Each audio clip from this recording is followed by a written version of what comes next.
Success కాదు. దాని కార్యాచరణ మనం పంపించిన తర్వాత సక్సెస్ కావాలంటే దానికి సంబంధించినటువంటి గ్రౌండ్ వర్క్ కూడా మనం చేయాలి. గ్రౌండ్ వర్క్ అంటే ఒక లాజిస్టిక్స్ ఏమో రాశారు, లాజిస్టిక్స్ ఏమో ప్రెజర్ కలెక్ట్ చేస్తే సమీకరణ వాళ్ళకు స్టేజ్ మీద ఏం మాట్లాడాలి, ఎవరెవరితో అందరికి సమీకరించాలంటే మనకు నాలెడ్జ్ కావాలంటే మనం పెరిఫరీగా వెళ్ళి కొందరు డిస్ట్రిక్ట్స్ అన్నారు, కొందరు డివిజన్ అన్నారు, కనీసం 5-6 మీటింగ్లన్నా పెట్టి అక్కడ మనము ప్రజల్ని సేకరించి ఉపాధ్యాయులని ఉద్యోగులను సేకరించి వాళ్ళకి నాలెడ్జ్ ఇవ్వకుండా ఇంతమంది చెప్తున్నారు. ఎంఆర్పిఎస్ మీటింగ్లో నేను చూసిన ప్రతి ఒక్కడు 1000 మంది కంటే తక్కువ అంటాడు, అసలు వాడేలా నేను చెప్తున్నా కదా. కాబట్టి మనం కార్యాచరణ అనేది గ్రౌండ్ లెవెల్ తీసుకుపోకుండా మనం ఒక సక్సెస్ మీటింగ్ అడ్వకేట్ నవయాన్ సార్ ద్వారా మనం తీసేయండి. ఈ కేసు బెంచ్ మీద ఇప్పటివరకు వస్తుంది. జడ్జి గారు ఈ కేసుని తీసుకుపోయినప్పుడు ఫస్ట్ హియరింగ్ నేను విన్నా, నేను నవయాన్ సార్ అన్నట్టు విన్నా. జడ్జి గారు గవర్నమెంట్ పీరియడ్ అని అడిగారు, గవర్నమెంట్ పీరియడ్ లేదు.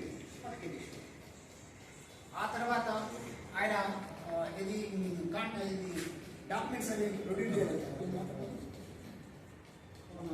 కౌంటర్ దాఖలు చేయాలి. కౌంటర్ గవర్నమెంట్ మన కేసుకు కౌంటర్ దాఖలు చేయాలి. కౌంటర్ దాఖలు చేయలేదు. అట్లా దాదాపు ఒక 6 నెలలు కౌంటర్ దాఖలు చేయడం. తర్వాత కౌంటర్ దాఖలు చేసిన తర్వాత ఇంతవరకు స్టేజ్ మీద రాలేదు, అదేంటి హీరింగ్కు రాలేదు.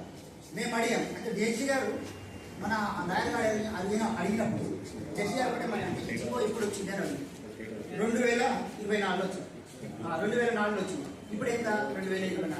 ఎన్ని సంవత్సరాలు అయింది? 20 సంవత్సరాలు అయింది. మరి 20 సంవత్సరాల పాటు ఈ జీవో మీద మీరు ఏం చేసిండ్రు? 20 సంవత్సరాల పాటు మీరు జీవో మీద ఏం చేసిండ్రు? అలాంటి జడ్జిమెంట్కి అవసరం అనేటువంటి సంకేతాలు ఉంటారు. అంటే ఇక్కడ ఏం చెప్పాల్సిన లక్ష్మణ సమస్య చైతన్యం బాబురావు సమస్యలు కాదు, భవిష్యత్ తరాలకు అంధకారం రాబోతుంది.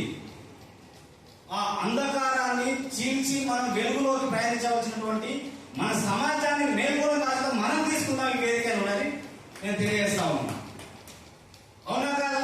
ఎక్కడో ఉన్నటువంటి అంబేద్కర్ గారు తన కుటుంబాన్ని తన సర్వస్వాన్ని కోల్పోయి నాకు అన్ని హక్కులు ఇచ్చాడు భారత రాజ్యాంగం ద్వారా.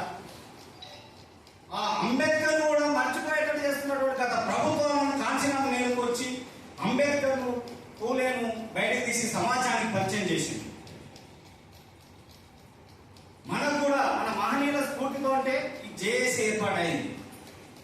మనకు జరుగుతున్న అన్యాయాన్ని ఖండించాలి. కేవలం అడగవేసి మొదటి పాయింట్ ఎజెండా అయినా ఈ రోజు టీఆర్సీ విషయంలో ఆర్జేఏసీ కాదు, ఎందుకు మాకు ఆర్థిక మూలాలను దెబ్బతీస్తున్నారు. ఈరోజు మాకు టైంకు రావాల్సిన టీఆర్సీని ఎందుకు ప్రశ్నిస్తలేరు?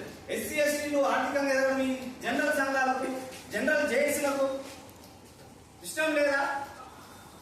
ప్రతి సంవత్సరం మనకు ప్రతి 5 ఏళ్ళకు ఒకసారి టైంకి రావాల్సిన టీఆర్సీలను అమలు చేయించడం ఎందుకు ఫెయిల్ అవుతున్నాయి జనరల్ సంఘాలు? అంటే అనేక అంశాలను లోతుగా పరిశీలిస్తూ ఉంటే ఎస్సీ ఎస్టీలు బీసీలు వీళ్ళు అవుతాయి. జనరల్గా మాట్లాడు బీసీలు ఎదుగుదల యొక్క అగ్రకుల మనువాద సంఘాలకు ఇష్టం లేదు. వాస్తవంగా సిపిఎస్ ఎందుకు వచ్చింది? ఒక తరం చదువుకొని రిజర్వేషన్లు ఉపయోగించుకొని ఎదుగుతున్న క్రమంలో వీళ్ళు కూర్చోబెట్టి రిటైర్మెంట్ అయితే ఇంత జనాలు వస్తూ ఉన్నారు రిజర్వేషన్ల ద్వారా. వీళ్ళు భవిష్యత్తులో రిటైర్మెంట్ అయితే వీళ్ళకి కూర్చోబెట్టి పెన్షన్ ఇవ్వకూడదని ఒక కుట్రపూరితంగా సిపిఎస్ని తీసుకొచ్చిన నేను భావిస్తా ఉన్నాను. దీని ఇంకా చాలా లోతుగా విశ్లేషణ చేస్తే అది అర్థమవుతా ఉంది. అందరికి నమస్కారం. నేను మీ పొంగల వెంకట్, ఎస్సీ ఎస్టీ ఉపాధ్యాయ సంఘం స్టేట్ ప్రెసిడెంట్. మిత్రులారా, ఎస్సీ ఎస్టీ ఉద్యోగ ఉపాధ్యాయ అందరికి నమస్కారం.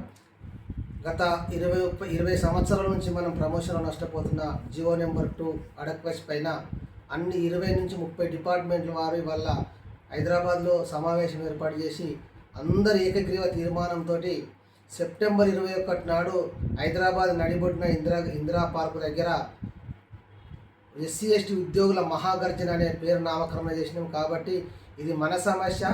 అందరూ కూడా కింది స్థాయి వరకు ప్రతి ఎంప్లాయీ వరకు ఎస్సీ ఎస్టీలు ఎన్ని డిపార్ట్మెంట్లు ఉన్నారో అన్ని డిపార్ట్మెంట్ల వారికి ఈ సమాచారం తీసుకుపోయి తర్వాత మేము పాంప్లెట్లు, వాల్ పోస్టర్లు, జిల్లా ఇన్ఛార్జీలు అనౌన్స్ చేస్తాం.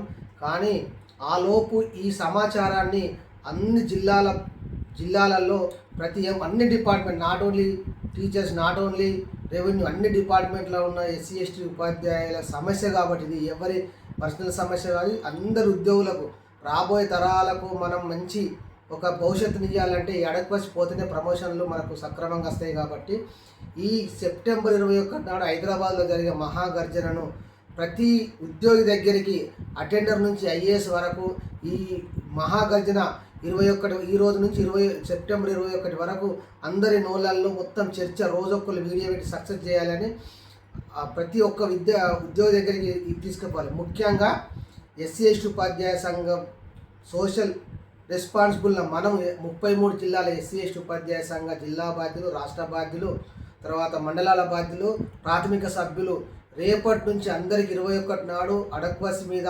మహాధర్నా ఉంది. కాబట్టి మనము ముఖ్య పాత్ర పోషించి మన సంఖ్య, ఎస్సీ ఎస్టీ ఉపాధ్యాయుల సంఖ్య ఎక్కువ ఉండేటట్టు ప్రతి ఒక్క రాష్ట్ర బాధ్యులు, జిల్లా బాధ్యులు, మండలాల బాధ్యులు, ప్రాథమిక సభ్యులు ఈ ధర్నాలో ముఖ్య పాత్ర పోషించి అందరూ అటెండ్ అయ్యేటట్టు ప్రతి ఒక్కరు ఈ రోజు నుంచి శక్తివంచన లేకుండా పనిచేయాలని రాష్ట్ర కమిటీ పక్షాన మీ అందరికి తెలియజేస్తున్నాను. కాబట్టి నాట్ ఓన్లీ ఎస్సీ ఎస్టీ ఉపాధ్యాయులు కాదు, అన్ని డిపార్ట్మెంట్ల ఉపాధ్యాయులు తప్పకుండా ఉపాధ్యాయులు అటెండ్ అయ్యి మన సత్తా ఏందో మనం ఆ రోజు సెప్టెంబర్ 21 నాడు చూపించాల్సిందిగా కోరుకుంటున్నాం. జై భీమ్. Thank you.